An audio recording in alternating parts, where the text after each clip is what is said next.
ప్రతి పేద కుటుంబ సంక్షేమ అభివృద్ధికి తెలంగాణ ప్రభుత్వం పూర్తి భరోసా కల్పిస్తోందని రాష్ట్ర రెవెన్యూ, గృహ నిర్మాణ, సమాచార పౌర సంబంధాల శాఖ మంత్రి పొంగులేటి శ్రీనివాసరెడ్డి అన్నారు.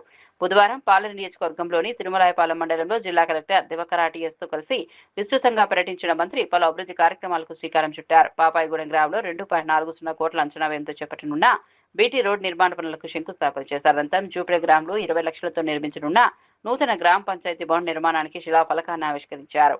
మేడిరపల్లిలో నిర్మించిన ఆర్టీసీ బస్ షెల్టర్ను ప్రారంభించిన మంత్రి గ్రామంలో పూర్తయిన ఇందిరమ్మ ఇళ్లను లబ్ధిదారులకు అందుబాటులోకి తీసుకొచ్చారు. ప్రభుత్వం గ్రామీణ ప్రాంతాల్లో మౌలిక సదుపాయాల అభివృద్ధితో పాటు పేదల గృహ అవసరాలు, రహదారులు, ప్రజా సౌకర్యాల కల్పనకు ప్రాధాన్యత ఇస్తోందని తెలిపారు.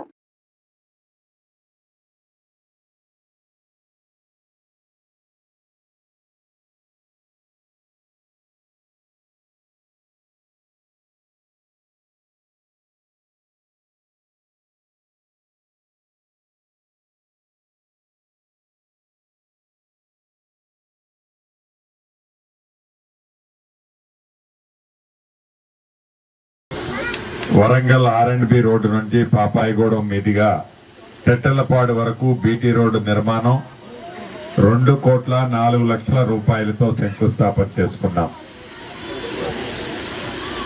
ఇది ఈ పాపాయిగూడానికి కానీ ఈ పిండిపోలుకు కానీ ఈ గడిచిన 2.5 సంవత్సరాల్లో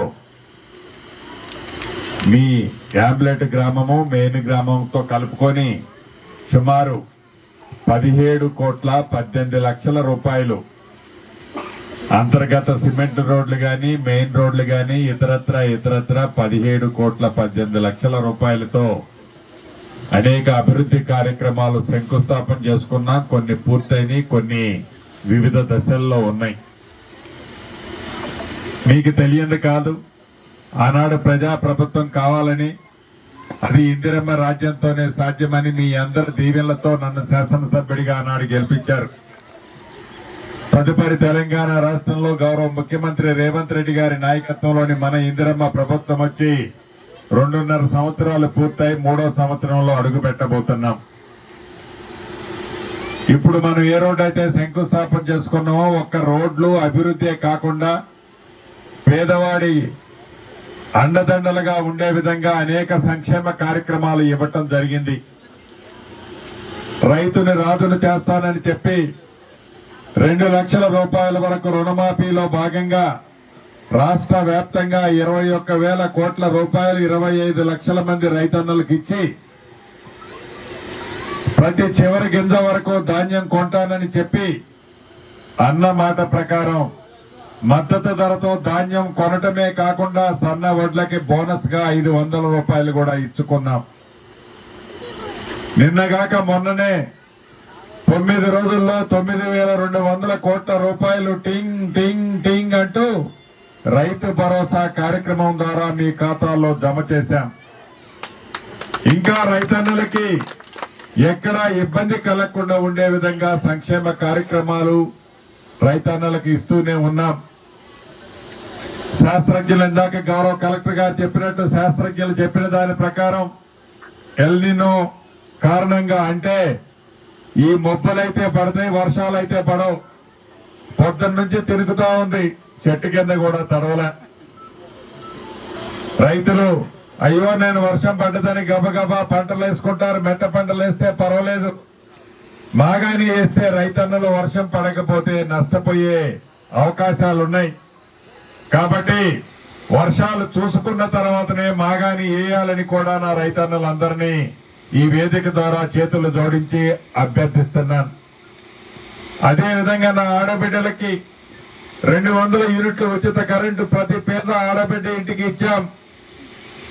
ఆనాటి 10 సంవత్సరాల్లో రేషన్ కార్డులు ఇవ్వకపోతే కొత్త రేషన్ కార్డులు ఇవ్వటమే కాకుండా పెద్దోళ్లు తినే సన్న బియ్యం బువ్వ నా పేదింటి ఆడబిడ్డ తినాలని సన్న బియ్యాన్ని ఇచ్చాం. అంతేకాదు ఆర్టీసీ బస్సులో ఆడబిడ్డ ఎంత దూరం ప్రయాణం చేసినా ఉచిత బస్సు సౌకర్యం కల్పించాం. నిరుద్యోగ యువతకు రాష్ట్ర వ్యాప్తంగా గడిచిన 2.5 సంవత్సరాల్లో 72,000 ఉద్యోగాలు ఇచ్చాం. మళ్లీ కొత్త నోటిఫికేషన్లు సుమారు 20 నుంచి 22,000 ఉద్యోగాలకి వివిధ డిపార్ట్మెంట్లకు సంబంధించిన నోటిఫికేషన్లు కూడా రాబోయే కొద్ది రోజుల్లో ఇప్పటికే కొన్ని ఇచ్చాం, మళ్లీ ఇవ్వబోతున్నాం. 10 సంవత్సరాలలో పేదవాడి ఆత్మ గౌరవానికి చిహ్నంగా ఇల్లు ఇవ్వాలనే జ్ఞానం ఆనాటి ప్రభుత్వానికి లేకపాయా. పేదోడికి ఇల్లు ఇస్తే నాకేం కమిషన్ వస్తుంది, కాళేశ్వరం కడితే నాకు 1,00,000 కోట్లు కమిషన్ వస్తుందని కాళేశ్వరం కట్టడానికి మొగ్గు చూపాడే దొర తప్ప పేదవాడి కష్టాలు, పేదవాడి చిన్న కోరిక ఇల్లు ఇవ్వాలనే జ్ఞానం లేదు. మీ దీవెనలతో మన ప్రభుత్వం వచ్చిన మొదటిసారి 4.5 లక్షల ఇల్లు 4.5 లక్షల ఇల్లు రాష్ట్ర వ్యాప్తంగా ఇచ్చాం. రెండో విడత 2.5 లక్షల ఇల్లు ఇచ్చి రేపో మాపో రెండో విడత ఇల్లు కూడా మన పాపాయిగూడెం గ్రామానికి రాబోతున్నాయి. 2 సార్లు ఇచ్చాం. ఇక మా దగ్గర డబ్బులు లేవు, అయిపోయిందని వట్టి చేపలు చూపించాం.